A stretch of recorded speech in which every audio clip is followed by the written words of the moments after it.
प्यारे बच्चों, good morning to all of you. सबसे पहले आप सबों का हमारे केमिस्ट्री टीचिंग पॉइंट के यूट्यूब चैनल में आपका स्वागत है।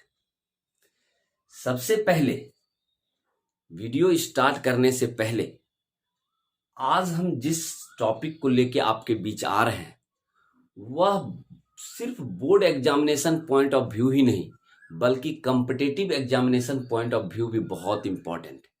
इसीलिए वीडियो के अंत तक बने रहिएगा और देखिएगा, कहीं भी आपको अगर दिक्कत हो तो कमेंट बॉक्स में लिखिएगा। सही है। पिछले वीडियो में हम आपको बतलाए थे क्लासिफिकेशन ऑफ अल्कोहल। अल्कोहल का वर्गीकरण मेरा हो चुका था। आज जो हम आगे बढ़ेंगे, आज हम जिस वीडियो को लेके आपके बीच आ रहे हैं वह है नोमेनक्लेचर ऑफ अल्कोहल। नोमेनक्लेचर का मतलब ही हुआ नामकरण, अल्कोहल का नामकरण। और नामकरण भी हम जो करेंगे वह करेंगे IUPAC name, means international union of pure and applied chemistry. सही है। चलिए टॉपिक डालिए आप जरा सा। नोमेनक्लेचर ऑफ अल्कोहल, अल्कोहल का नामकरण। Nomenclature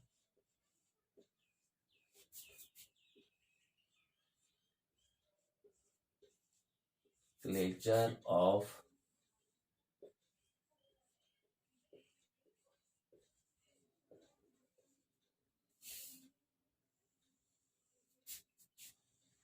nomenclature of alcohol.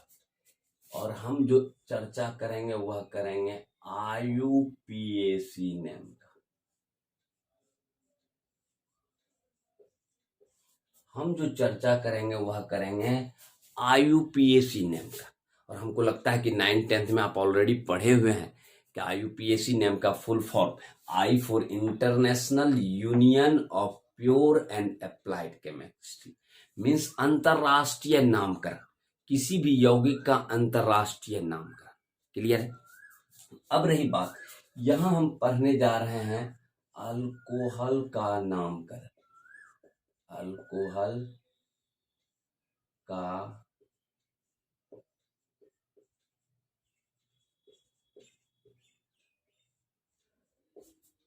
नामकरण। सही है।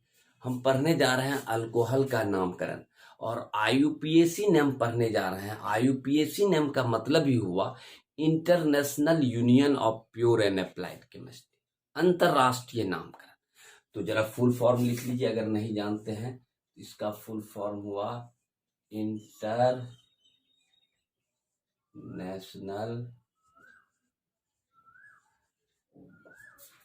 यूनियन ऑफ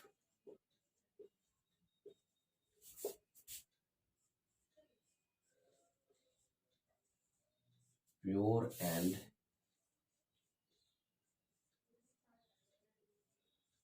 अप्लाइड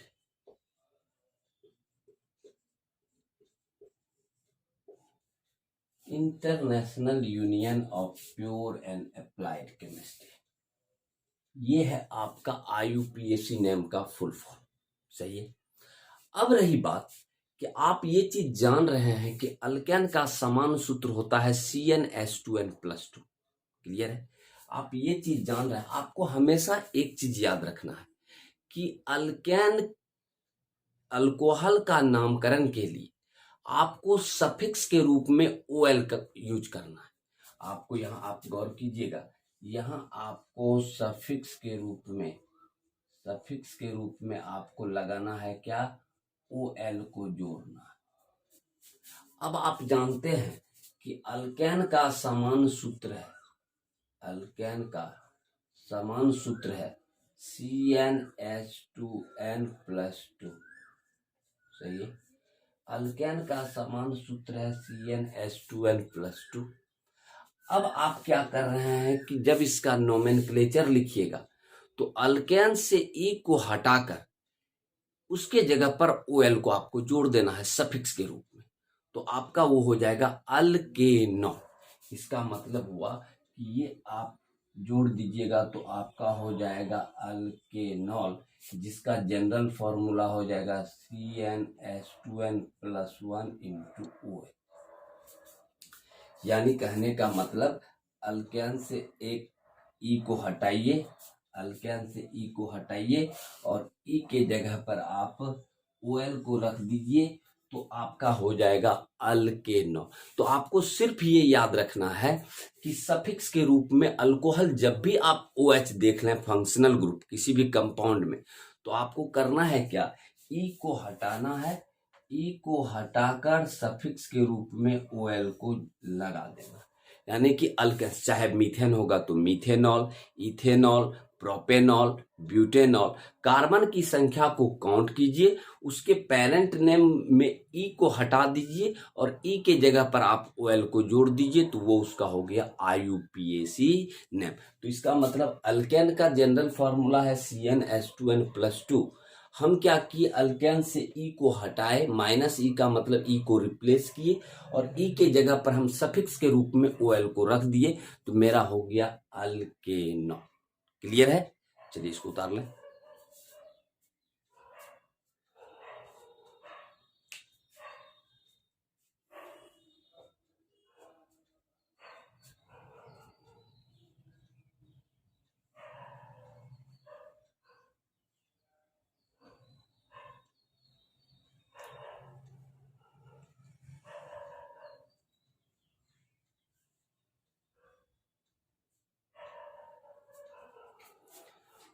अब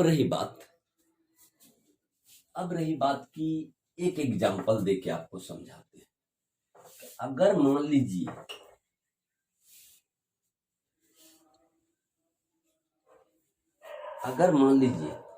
कि CH4 है, ये हाइड्रोजन है, ये हाइड्रोजन है, ये हाइड्रोजन है, ये हाइड्रोजन है, ठीक है।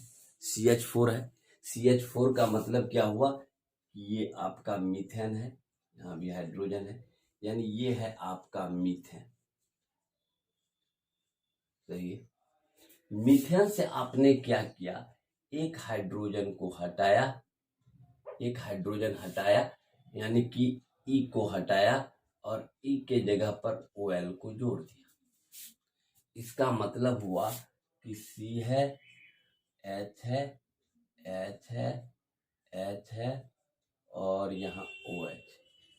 इसका मतलब मीथेन से ई को हटाइए, ये आपका मीथेन है, आपको करना क्या है, ये ई को हटाना है और ई के जगह पर OL को जोड़ देना। तो इसका नाम हो गया मीथेनॉल। मीथेन से हाइड्रोजन को हटाए OH रखे और जब भी OH रहे तो आपको समझ लीजिए कि यहाँ आपको क्या करना है, H को, यानी माइनस ई का मतलब हुआ कि हाइड्रोजन को रिप्लेस कीजिए, हाइड्रोजन को यहाँ रिप्लेस कर रहे हैं और OH को हम जोड़ रहे हैं। तो कहने का मतलब, लेकिन हमको IUPAC नेम में करना है क्या, कि ई को हटाना है और ई के जगह पर ही हमको OL को रख देना। सही है। तो हमारा नाम हो गया आपका क्या, मीथेनॉल।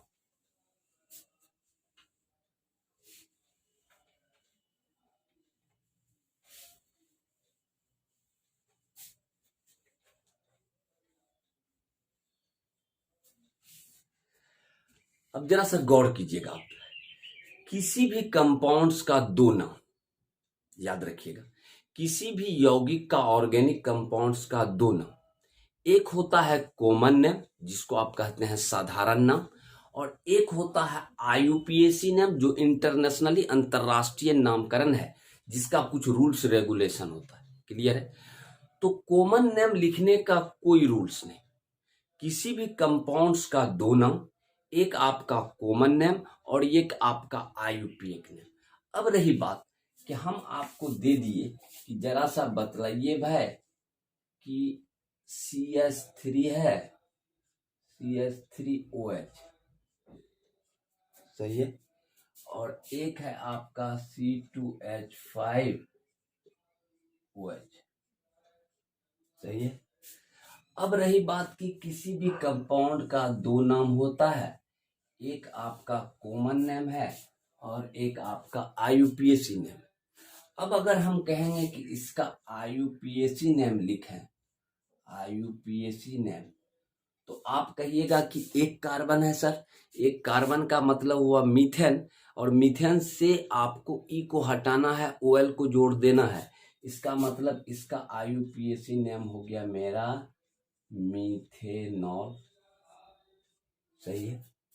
अब यहाँ देखिए, यहाँ कार्बन की संख्या 2 है, इसका मतलब 2 कार्बन का मतलब हुआ इथेन। और आपको करना है क्या, इथेन से ई को हटाना है और OL को जोड़ देना है, तो आपका हो गया इसका नाम इथेनॉल। ये हो गया आपका IUPAC नेम। 1 कार्बन था तो मीथेनॉल, 2 कार्बन था तो इथेनॉल। क्लियर है। अब रही बात कि इसी में अगर मान लीजिए कि कॉमन नेम हम कह दें, कभी कभी कुछ यौगिक जो है वो कॉमन नेम से ज्यादा आपका पॉपुलर होता है, तो अगर हम यहाँ कह दें कॉमन नेम, तो कॉमन नेम का मतलब हुआ, कॉमन नेम का मतलब ही हुआ साधारण नाम। और साधारण नाम में हम इसको कहते हैं मिथाइल अल्कोहल, इसका घरेलू नाम मिथाइल अल्कोहल, कॉमन नेम। और उसी प्रकार से इसका कॉमन नेम हो गया आपका क्या, इथाइल अल्कोहल। तो कहने का मतलब IUPAC नेम लिखने, कॉमन नेम लिखने का हमारे पास कोई रूल्स नहीं है, हमारे पास रूल्स है सिर्फ IUPAC नेम लिखने का। सही है।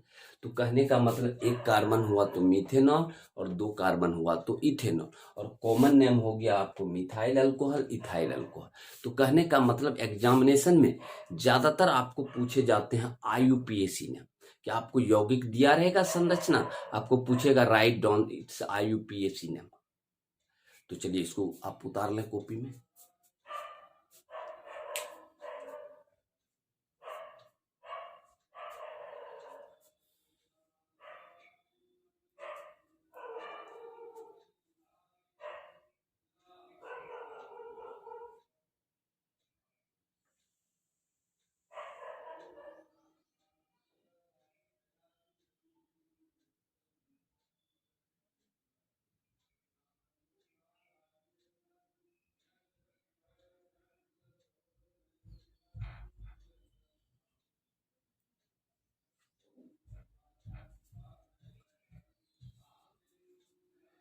चलिए, तो आपने लिख लिया, चलिए आगे बढ़ते हैं।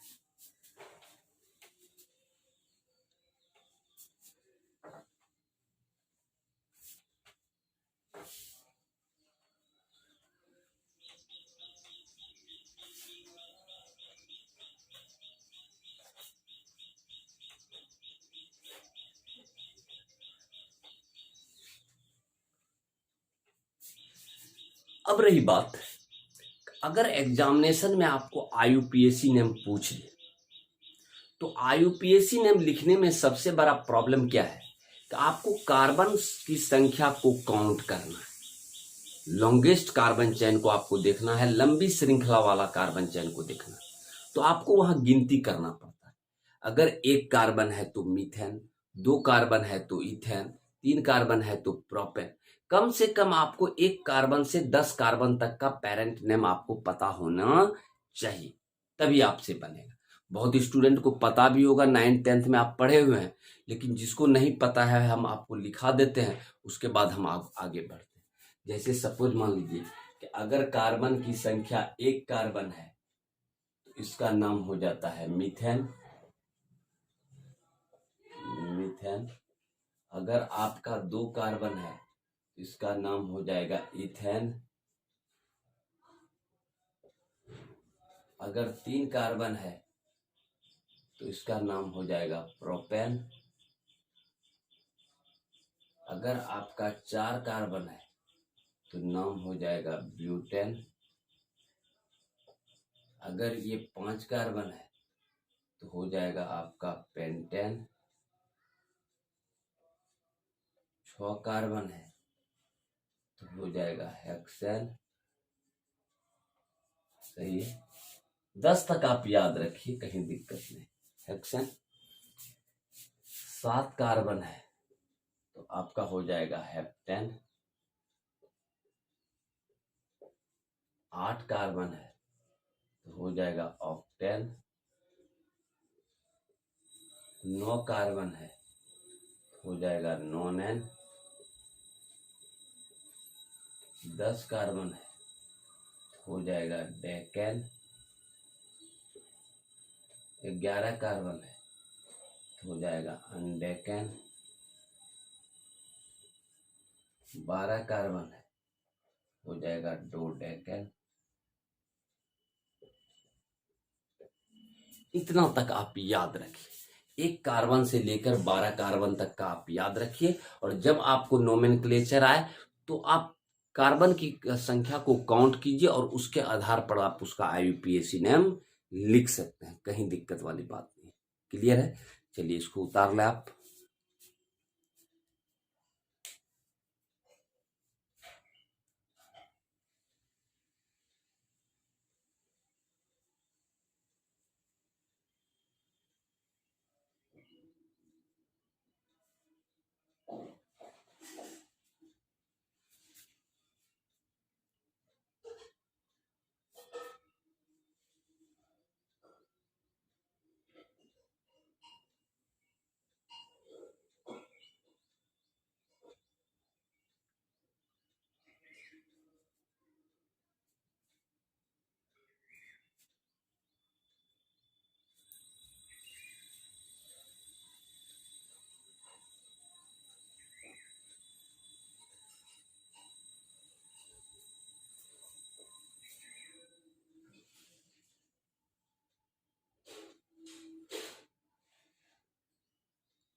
चलिए यहां तक तो आपका क्लियर हो गया।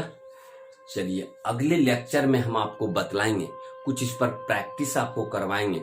मीन्स नोमेनक्लेचर लिखने के लिए आपको बतलाएंगे, कुछ हम बनाएंगे, कुछ आपसे बनवाएंगे। तो चलिए आज के लिए यहीं तक रहने देते हैं। Thank you.